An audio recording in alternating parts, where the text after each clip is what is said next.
Now we are going to continue with the preparation of alkynes. We have already looked at the first method of preparation of alkynes, which we call the hydrohalogenation. Hydrohalogenation of dihaloalkanes. Now we want to look at the second preparation, which we are actually calling the industrial preparation of alkynes. In this case, we are going to be so interested in the ethine.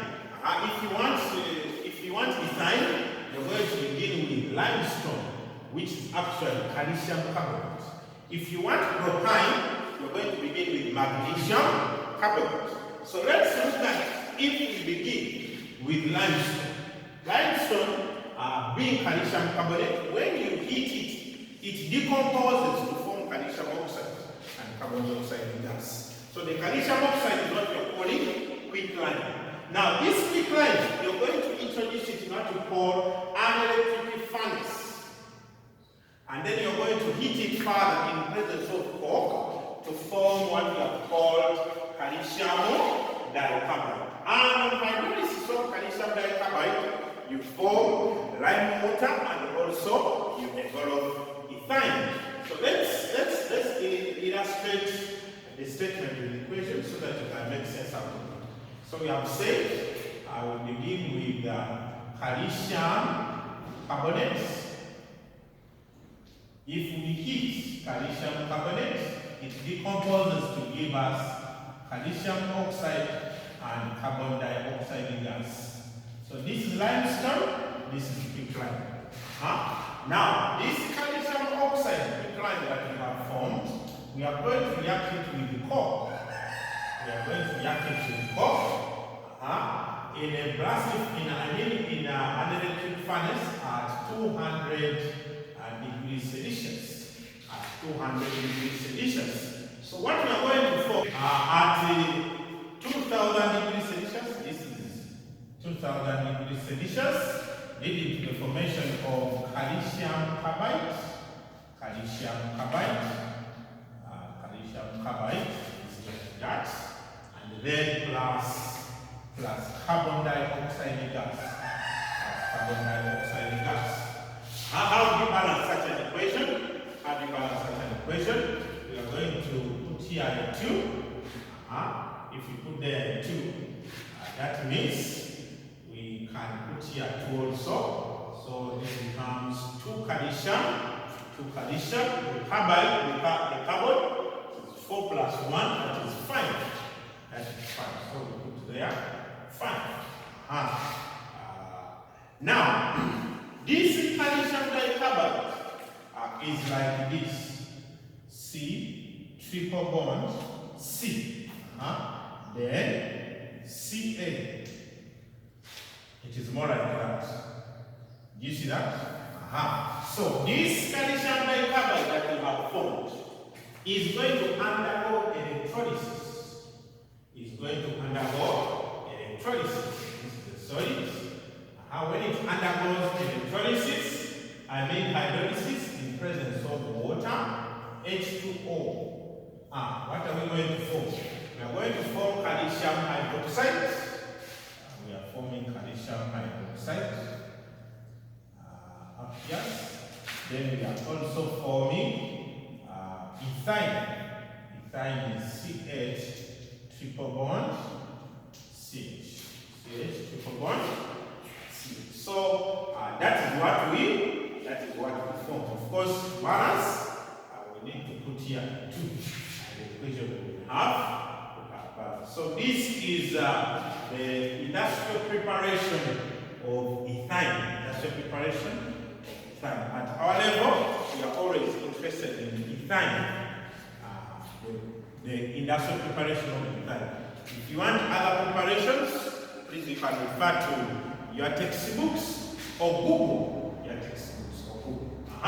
Now, let's look at the reactions of alkynes, or the chemical properties of alkynes. We want to see how does a typical alkyne compound react. Now, because of the presence of the triple bond in these compounds, Remember we said the bond is a pair of electrons. So now, it is 3 bonds. Those are 6 electrons. There is a concentration, a high concentration of pi bonding electrons around the triple bond. Now, these are going to spark off a reaction. Why are they sparking off a reaction? Because they are loosely held. Why are they loosely held? Because there are so many electrons in a smaller space. That means there is greater repulsion among these double bonds. Because remember, like charges repel each other. That means that these electrons are going to be at any point willing to move away from the compound. And because of that, there is going to be a lot of electrophilic attack. In fact, we are going to say that all the chemical properties of alkynes are characteristic electrophilic addition reactions. Why? Due to the presence of loosely held triple bonds, triple pi bonding electrons. You see that? So, let us look at a few of these examples of reactions. What's the first one being? Hydrogenation of alkynes. Hydrogenation of alkynes. One thing that we have noticed is when we were on alkenes, they were hydrogenated to form alkenes. The same applies here. Alkynes are also hydrogenated to form alkynes. Why? Because when you look at the molecular formula of alkynes, CN, H2N minus 2, and you compare it with that of alkane, CN, H2N plus 2, you realize that alkanes have more hydrogen atoms than alkynes. If there is any opportunity for hydrogen atoms to be added onto the chemistry, the skeleton of the alkyne, then it is going to be possible in presence of our catalysts and the catalysts. You already know them by now. Either we are using nickel at 150 degrees, or we are using platinum at room temperature, RT means room temperature, palladium also at room temperature. So, a clear example, the general one would be R, C, triple bond, C, R prime. To mean the alkyl groups are different. In presence of nickel at 150 degrees Celsius, or you can use PT at RT. So I expect, it's supposed to be this plus hydrogen in presence of nickel at 150 degrees Celsius. 150 degrees Celsius. So we are going to form. We are going to replace one of the double bonds with the hydrogen to form an alkene, right? And then we add again to form an alkyne. So if I add first, what do I form? I form R, C, H, double bond. R, C, H, double bond, then C, H, R prime. But remember, I have extra hydrogen atoms. Therefore, I can replace another bond. Do you see that? Therefore, it is also possible that you can have RC, triple bond CR, but now plus 2 hydrogen atoms in presence of nickel, still at 150 degrees Celsius. This one will go directly to an alkane, RCH2. CH2 R prime. Why do we say so? Because there is a possibility. There is a possibility of forming an alkyne. Then this alkyne goes to an alkene. But if you still have more hydrogen, the alkene will go to the alkyne. Therefore, if you have X equal hydrogen atoms, the alkyne will go directly to an alkane. Don't you see? Right? Then the other thing you can say, sometimes this kind of reaction, some people use what we call lithium aluminium tetrahydride. Lithium aluminium tetrahydride to change an alkyne to an alkene. Is that okay? So it is possible to hydrogenate an alkyne in order to form an alkene and you stop there. But it's also possible if you have hydrogen in presence of nickel or in presence of palladium or platinum at their given temperatures, at their given conditions, it is also possible to change an alkyne to an alkane. But what you have to see is that we are adding two hydrogen atoms to two hydrogen molecules to replace two bonds there.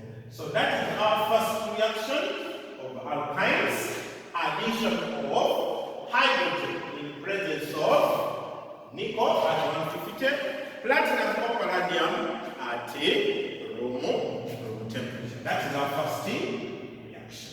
Our second reaction is addition of halogens. One thing is going to be clear as we continue to discuss these things. You are going to appreciate that the reactions of alkynes are almost similar to the reactions of alkenes. Or we can say that the alkynes copy the reactivity of alkenes because of the triple bond. Or vice versa, maybe the alkenes are the ones copying the alkynes, but the concept remains the same. But now in this case, chlorine or bromine is added, of course, in presence of the organic solvent called tetrachloromethane, and we are going to form what we are calling tetrachloroalkanes. E.g., if I have CH3, C, triple bond, CH3, then I'm adding chlorine, Cl2, in presence of carbon tetrachlorides. I'm going to add 4 chloride atoms to replace a double bond, remaining only a single bond. When we are having alkenes, we are only adding 2 chloride atoms forming dihaloalkanes. But now we have to replace 2 double bonds, so we are going to form tetra means 4. So this triple bond can accommodate 4 more atoms. So that will lead to the formation of, that will be CH3, C. Now this C shall attain 2 chloride atoms, Cl2. Even this one shall attain 2 chloride atoms, Cl2, then CH3. So it means the skeleton will now accommodate 2 pairs of the chloride atoms. That is 4 chloride atoms. Let's look at the mechanism. Let's try to suggest the mechanism. So if I'm to suggest the mechanism, so I'm going to be beginning with the pi bonding triple bond. The triple bond electrons, they are going to be attacking the chloride atoms. So we have, I want to look at the mechanism for this reaction. Of course, this compound here has been also illustrated in this format to show that the triple bond has been replaced by 2 chloride atoms up and down. Do you see that? So we want to try to get the mechanism of this reaction. So the mechanism we are saying we have CH3, C triple bond, C, CH3. These electrons on the pi bonding electron are going to attack the chloride atom. One is positively charged, partially, the other is negatively charged. These charges you can show them, but in some books they don't show them. So it doesn't really matter if you don't find it in some books. So the chloride and the double bond, the triple bond will attack the one which is positive, the one which is negative will break off. When it breaks off, we are going to form, of course, the chloride will come to carbon with more hydrogen atoms, but these ones have the same number of carbon of hydrogen atoms, so it will attach anyway. So if I bring it here, this one will become positively charged. It is the formation of CH3, C, double bond. Since we have used one bond to bond with chlorine, so the chloride is here. So I expect if it was a double bond, a triple bond, now it is remaining as a double bond. Then carbon, now this carbon becomes positive, and then CH3, and then CH3. You see that? So the triple bond, one of the bonds attacks the chloride, then this chloride will block off. Now this one which block off, it took the electron. Therefore it is negative, right? And because it is negative, and this is the carbocation positive, so this chloride which block off has the ability to come back. When it comes back to attack, this will lead to the formation of CH3, C, Cl, double bond, C, Cl still, then CH3, then CH3. So you see that we have formed the dichloride, but still the double bond. Still the double bond. But remember, even the double bond has the ability to attack chloride in the presence of carbonyl tetrachloride. So I'm bringing my compound here, the dichloride, triple double bond, and then CH3. There is a Cl here. I'm just writing them up, but it's the same. I'm writing them up. This compound and that, so I'm just written them up now, right? Then I still have some chloride atoms. This one is partially positive, this one partially negative. So this one attacks. When it attacks, this one breaks off. This is the formation of, so this chloride can come here, and this one becomes positive. So it will become CH3, C and Cl up, and down the Cl down. The bond which was double now it has remained single. Then C, then Cl up. Because of the loss of the double bond, this one becomes positive, and then we still have a CH3. We still have a CH3 there. Now this chloride that has broken off has the ability to come back. So this is Cl minus. It comes back to attack that carbon, which has a positive. This is the formation of CH3, C, then Cl up, Cl down, then C again, then Cl up. Now this Cl has come in, so it will be Cl down, then CH, CH3, CH3. So that's the compound that we anticipated to be formed. But now the question is, how do you name this compound? How do you name this compound? So if you want to name the compound, you're going to look at the longest chain as 4 carbon atoms. So it is the butane, since there are no double bond or triple bond in the skeleton, right? But then, these carbon, these chloride atoms are on position number 2. Even these ones are on position, but now these ones are position number 3 if I begin from this side. If I begin from this side, these ones are number 2, these ones are number 3. So, both position number 2 and position number 3 have 2 chloride atoms, right? So, I'll begin by saying these first 2 are on position 2 and 1, and these next 2 are on position number 3 and number 3. So there are 4 chloride atoms. So it is called the tetrachloro. Tetra means 4. Tetrachloro, butane. Tetrachlorobutane. Since the longest chain has 4 carbon atoms, that means it is a derivative of butane. So these are positions of the chloride atoms, and therefore of the tetrachlorobutane. So that is the illustration of the reaction leading to the formation of tetrachlorobutane. Okay, now we want to look at the third chemical property of alkynes. addition of hydrogen halides. This follows what we call the Markovnikov's rule.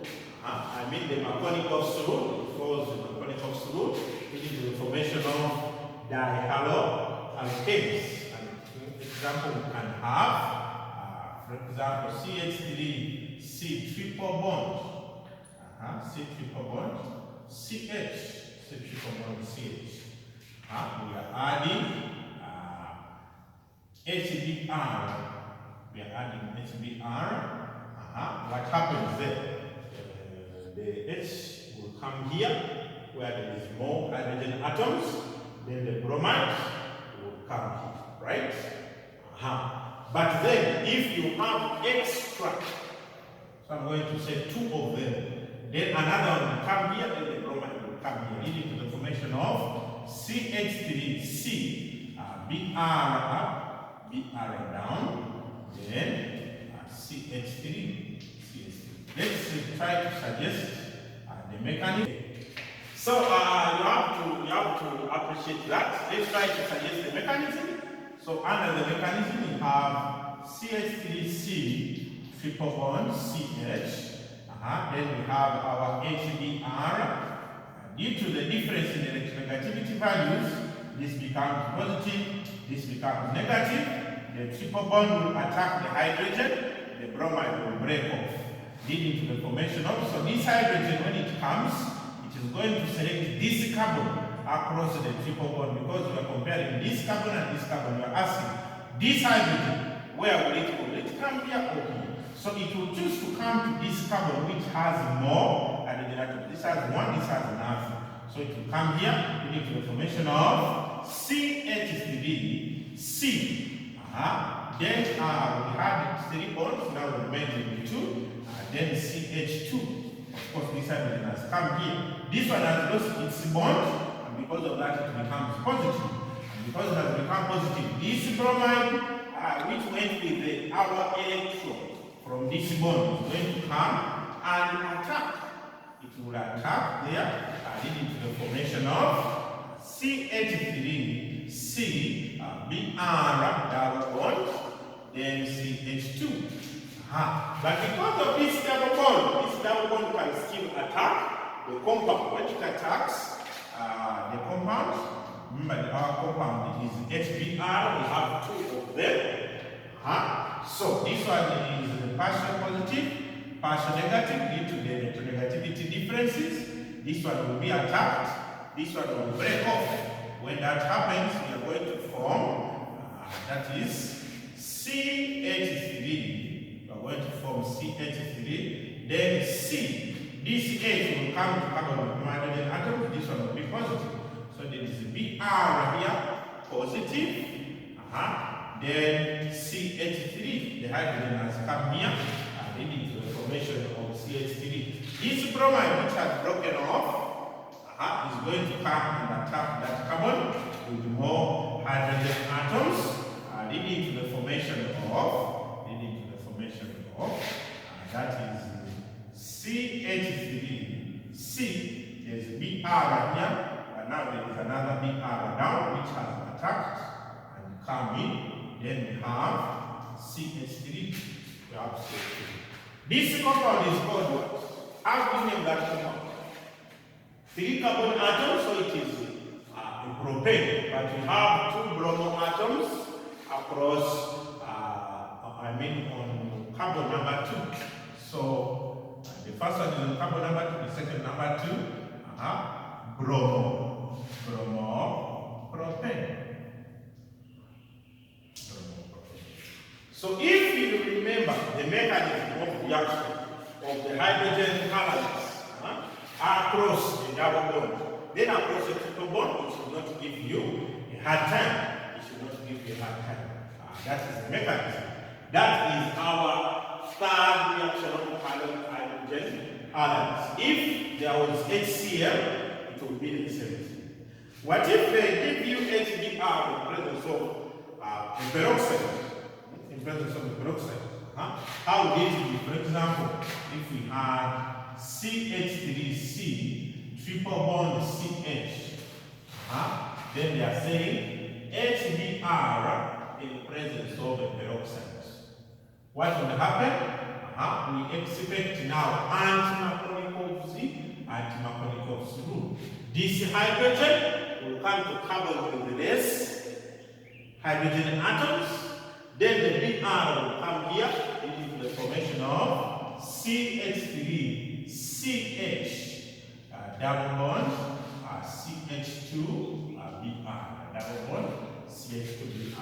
And the mechanism will follow the free radical mechanism as we have already illustrated. So that one should not confuse. This one follows anti-Markov's rule. This one follows Markov's rule. But this one is not very common. That's why we rarely talk about it. Now let's look at the fourth chemical property of alkynes. The fourth chemical property of alkynes. Hydrolysis here, we are going to say alkynes. They hydrolyze. Of course, hydrolysis means addition of water. So we are adding water in presence of sulfuric acid. But then we also need magnesium sulfate and a temperature of 60 degrees. But this is for only for ethyl. This is only for ethyl. CH triple bond CH triple bond CH. Then we are adding H2O. We are adding H2O in presence. H2O in presence of corn sulfuric acid. In presence of corn sulfuric acid. And then we are using magnesium sulfate also. And we are saying at 60 degrees Celsius. This is the hydrolysis that will lead to the formation of CH3, C, double bond O, then CH3. This leads to the formation of a ketone. This leads to the formation of a ketone. Sometimes they might give these conditions as H plus stroke H2O. Then here they just put Hg2 plus at 60 degrees Celsius. This will still change our ethyne to CH3, C3 double bond O, then CH, then CH. So that one is there. If you want to find out the mechanism, you can go into the textbooks and study more about it. Then the next one, which is going to be our last one for today, we are looking at polymerization of ethyne. If ethyne polymerizes, it gives you what we call benzene. Benzene is also an organic compound that we're going to study later on in our chemistry, organic chemistry.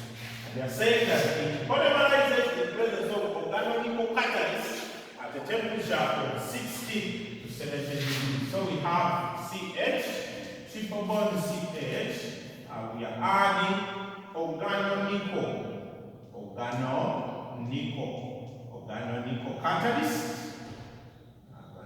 catalyst at 60 to 70 degrees Celsius. At 70 degrees Celsius. Then we form benzene, and benzene is has a peculiar structure which looks like that. Whereas some books, they give you this. So it can be in form of a ring, or it can be in form of bonds. But this one we shall look at its details when we get to aromatic organic chemistry that we shall study later on. So for now,